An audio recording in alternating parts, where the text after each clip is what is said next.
ఎప్పుడు నార్మల్గా మా తండ్రి కంటే ఒక అన్నయ్య ఉంటే తండ్రి కంటే గొప్పదని అనుకుంటారు. ఎందుకంటే వయసు ఉంటుంది, మనల్ని కాపాడేది అర్థం చేసుకుంటారు అనేది అర్థం చేసుకుంటారు. అది హిట్లర్ కదా. బాగా చెప్పారు, చాలా బాగా చెప్పారు. 5 చెల్లెలకి ఒక అన్నయ్య బాగా మమ్మల్ని కాపాడతారన్న ఇది ఆయన లైఫ్ అంతా కాపాడారు. ఒకటేమా నేను చిన్న మ్యాటర్ చెప్తున్నాను. నేను హిట్లర్ సబ్జెక్ట్ చేయాలని అనుకున్నాను. అది మలయాళంలో వచ్చింది, మమ్ముట్టి గారు యాక్ట్ చేశారు. వాళ్ళు రిలీజ్కి ముందు నాకు చూపించారు. చూపించిన తర్వాత వాళ్ళకి ఏదో కొంచెం ఎజిటేషన్లో ఉన్నారు. ఇది ఏంటి, ఏం చేస్తుందో ఏంటో నమ్మకం లేకుండా. సిద్దికిలాల్ డైరెక్టర్, నేను కొంచెం సర్వీస్ మనిషి కదా, నేను చూస్తున్నాను. బయటకు వచ్చిన తర్వాత ఈయన ఏం చెప్తాడో ఒక చిన్న, నేను సిద్దికిలాల్ దగ్గర పోయి కొట్టి, ఏయ్ మలయాళం ఆడుతుంది ఈ పిక్చర్, నేను తెలుగు తీసుకుంటాను. ఇంకా రిలీజ్ కాకముందు మీరు నమ్మారు, మలయాళం ఆడుతుంది, నేను తెలుగు తీసుకుంటాను, ఇంత అమౌంట్ పిక్చర్, నా పిక్చర్ ఆడితే మీకు ఎక్స్ట్రా డబ్బు ఇస్తాను అని చెప్పేసి వచ్చాను. మరో రోజు ఇప్పుడు ఇచ్చారు. చాలామంది తెలుగు వాళ్ళు చూశారు, వాళ్ళు అంతా అప్సెట్ అయిపోయారు. ఇది ఒక పిక్చర్ అని కూడా అడిగిన వాళ్ళు ఉన్నారు. సరే అన్నీ అయిపోయింది. చిన్న పాయింట్ చెప్తున్నాను, ఇదన్నీ మనం కాదు, మనం మాట్లాడుకున్నది మన కోసం కాదు కదా. అవును కదా, మనం ఇది చూసే వాళ్ళకి మంచిది జరగాలని మాట్లాడుతున్నది. తప్పకుండా. అవును, అందువల్ల చెప్తున్నానమ్మా. ఇప్పుడు నేను పిక్చర్ తీసుకున్నానమ్మా, తీసుకుని మరీ హ్యాపీగా చాలా మంచి బ్యాటరీ తీసుకున్నాం అని నా 10 మంది ఇప్పుడు ఎంఎం థియేటర్ని ఇక్కడ వెనక ఉంది, మా మెయిన్ రోడ్లో ఉంది. ఇళయరాజా గారు తీసుకున్నారు, అది ఇళయరాజా మనిషి తీసుకున్నారు. నేను 40 సంవత్సరం నా ఆఫీస్ అది, అదే ఆఫీస్. అవునమ్మా, 80 నుంచి 2000 దాకా, 2020 దాకా. ఇప్పుడు నేను నాతో పాటు 10 మంది కూర్చొని మాట్లాడుతున్నాం, డిస్కషన్కి కూర్చున్నాం. నా దగ్గర పనిచేసిన వాళ్ళంతా పనిచేసే వాళ్ళు ఇప్పుడు కూడా ఉన్నారు. వాళ్ళు 40 సంవత్సరం 35 సంవత్సరం ఇలా పనిచేసేవాళ్ళు. లాంగ్ జర్నీ మీతో. అవును. ఇప్పుడు మాకు అందరికీ టీ బిస్కెట్స్లు పెడుతున్నాడు బాయ్, మా ఆఫీస్ బాయ్. పెడుతూ నా దగ్గర పెట్టేటప్పుడు పక్కన వచ్చి, ఈ తెలుగులో ఇది ఆడదండి,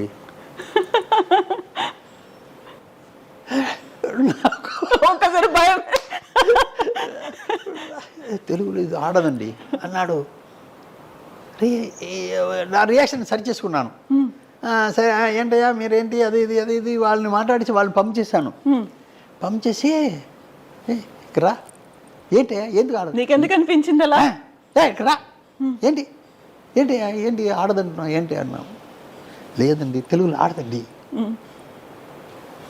బాబు ఎందుకు ఆడదు చెప్పిస్తావయ్యా అన్నాను. అది కాదండి, వీడు అన్నయ్య చెల్లెలకు పెళ్లి చేసి పెట్టాలి, వీడు చేసి పెట్టాడు, లవ్ చేసే వాళ్ళని కొడుతున్నాడు, ఇదేంటి అన్నయ్య అన్నాడు. అన్నయ్య సబ్జెక్ట్లో మెయిన్ పాయింట్ మా కదా, సబ్జెక్టుకి మెయిన్ పాయింట్. లేదు వాడు వీళ్ళంతా వెళ్ళిపోయిన తర్వాత ఒక 5 నిమిషాలు నేను నన్ను సరి చేసుకుని నా ఆఫీస్ బాయ్ గురించి నేను కొంచెం ఆలోచించాను. ఏంటి వీడు ఎలాంటి మనిషి, మనసులో ఏమీ లేకుండా మనం బాగా ఉండాలి అనుకున్నవాడు. మనం అది వాడు చెప్పిన దాంట్లో ఏదో ఉంది రా అని పిలిచి అడిగిన తర్వాత వాడు చెప్పిన పాయింట్ చాలా గొప్ప పాయింట్. అలాగా ఉండిపోయాను నేను. అబ్బా భలే పట్టాడే, పెట్టరా అబ్బా, ఇదే కదా మా ఆడియన్స్ కదా, వాడు కదా ఆడియన్. అవును, అలాగ కూర్చున్నాను. కరెక్ట్. నేను ఆల్రెడీ వేరే విషయాలు చేసుకున్నాను నేను మలయాళానికి దీనికి. ఎందుకంటే ఒక చిన్న పాయింట్ చెప్తాను. చిరంజీవి లాగా మమ్ముట్టి గారు డాన్స్ చేయరుగా. డాన్స్ లేకపోతే ఆంధ్రాలో చూస్తారా? చూడరు అసలు. చిరంజీవి లాగా మమ్ముట్టి గారు ఫైట్ చేస్తారా? లేదు, చేయరు. చిరంజీవి గారు ఫైట్ చేయకపోతే ఆంధ్రాలో చూస్తారా? లేదు కదా. ఇవన్నీ నేను సరి చేసుకున్నాను. ఈ ఒక్క పాయింట్ నాకు మనం అనుకునే దానికంటే గొప్ప పాయింట్ అని మళ్ళీ స్క్రిప్ట్లో కూర్చొని పెద్ద అమ్మాయికి ఒక కలెక్టర్ని కన్ఫర్మ్ చేస్తున్నాడు అన్నయ్య, పెళ్ళికి ఏర్పాటు అయిపోతుంది, బట్ అమ్మాయి వేరే విధంగా చెడిపోతుంది, అందువల్ల వాళ్ళకి పెళ్లి చేసి పెడుతున్నారు. అది కూడా అమ్మాయి ఒప్పుకున్న తర్వాత చేసి పెడుతున్నాను. కథను ఇలాగే తీసుకొచ్చి ఆ కథని సరిచేశాను. ఎందుకంటే ఆడియన్స్ ఎప్పుడు ఆడియన్స్కి ఏమి ఇవ్వాలి అనేది మనం చూడాలి, కానీ మనకు కోసం కాదు. అవును, సబ్జెక్ట్ తీయడం మన కోసం కాదు, ఆడియన్స్ కోసం. వాళ్ళు ఎలా కనెక్ట్ అవుతారు, దీంట్లో ఎలా కనెక్ట్ అవుతారు, వాళ్ళు తప్పు ఒప్పులు వాళ్ళు చూస్తూ ఉంటారు, వాళ్ళని ఎలా సరిచేయడం అనేది మాది. ఇప్పుడు మన ఆఫీసులో పనిచేసే వాళ్ళలాగా ఉంటారు కదా. అవును, అది వాళ్ళకి చెల్లెళ్ళు ఉన్నారు, ఆయన మాటలకు మర్యాద ఇచ్చాను కాబట్టి ఆ తప్పులు సరిచేశాను. ఇది కావాలి మనకి, మెయిన్గా కావాలి ఇది. సార్, మనం ఇప్పుడు హిట్లర్ గురించి మాట్లాడుకుంటున్నాం. ఒక హీరోకి 5 చెల్లెళ్ళు ఉంటారు. ఆయన్ని చూడగానే ఆ ఊరంతా భయపడుతుంది. ఇంతవరకు బాగుంది. హిట్లర్ క్యారెక్టర్కి చిరంజీవి గారు సెట్ అవుతారు. అప్పటికే ఆయన సూపర్ హీరో, సూపర్ స్టార్. ఆయనకి 5 చెల్లెల్ని పెట్టడం ఏంటి, ఆయన చూడగానే జనాలంతా భయపడడం ఏంటి, అసలు హీరోయిక్ ఇమేజ్ అనగానే మనకు ఒక డ్యూయెట్లు ఉంటాయి, హీరోయిన్ ఉంటుంది, ఇవన్నీ కదా. చిరంజీవి గారిని ఎలా ఒప్పించారు అసలు ఆ టైంలో? ఇప్పుడు ఈ బరువుని మోసే క్యారెక్టర్ కావాలి, మనిషి కావాలి కదా. ఈ బరువుని ఎవరు మోస్తారు? మనం ఎవరికో ఇచ్చేసి ఇది కరెక్ట్గా ఉండదని మనం అనుకుంటే ఎలాగా? ఆడియన్స్ ఒప్పుకోవాలి కదా. ఆయన చూస్తేనే ఊరు భయపడుతుందంటే ఆ బవర్ కావాలి కదా ఆ క్యారెక్టర్ ఆర్టిస్ట్ దగ్గర. అది నాకు ఆయనే కరెక్ట్ అనిపించింది. ఇలాగ మామగారులో రొటీన్గా చేసే మామగారు, అన్నయ్య గారు, తాతగారు ఇలా చేసే వాళ్ళు చెయ్యకూడదు. ఆయన దాసరి గారు చేస్తే చాలా బాగుంటుంది నేను అనుకున్నాను. అలాగే హిట్లర్లో చిరంజీవి గారు చేస్తే చాలా బాగుంటుంది. చిరంజీవి గారిని నేను ఆల్రెడీ 93 నేను డబ్ చేశాను, తమిళ్లో ఆర్డీ మంటలను ఒక పిక్చర్ డబ్ చేశాను. ఎందుకంటే తెలుసు ఆయన గురించి నాకు, మళ్ళీ ఆయన గురించి తెలిసి ఉంటుంది కదా. నేను ఎక్కువ చేసింది తెలుగు పిక్చరే, ఎడిటింగ్ ఎక్కువ చేశాను. తెలుగు వాళ్ళతో నాకు పరిచయం 1960 నుంచి ఇప్పుడు దాకా తెలుగు వాళ్ళతోనే నాకు. అక్కడ ఉన్న వాళ్ళంతా నన్ను అరవవారు అనుకుంటున్నారు, ఇక్కడ ఉన్న వాళ్ళంతా తెలుగు వాళ్ళు అనుకుంటున్నారు. అలాగే నా లైఫ్ చెప్తున్నాను. అందువల్ల ఆయన క్యారెక్టర్ మోసేదానికి ఆయనే కరెక్ట్ అనుకున్నాను. ఎందుకంటే ఊరు భయపడుతుంది, అదర్ హీరోస్ భయపడుతున్నారు, అదర్ మనుషులు భయపడుతున్నారు అంటే దానికి ఒక గంభీరం కావాలి కదా. ఆయన వస్తేనే అది ఉండాలి కదా. అది ఆయన దగ్గర నేను ఆయన చెప్పి ఒప్పించాను. నేను ఇది మీరు చేస్తేనే బాగుంటుందండి, మీరు చెయ్యాలని చెప్పి ఆయన కూడా ఉన్న డౌట్ని చిన్న చిన్న క్లియరెన్స్ ఇచ్చి తర్వాత చేయించాను. ఆయన బ్రహ్మాండంగా చేశారు. అది ఎలాగ ఆడిందని మనం చెప్పవలసిన పని లేదు, అది మీకే తెలుస్తుంది.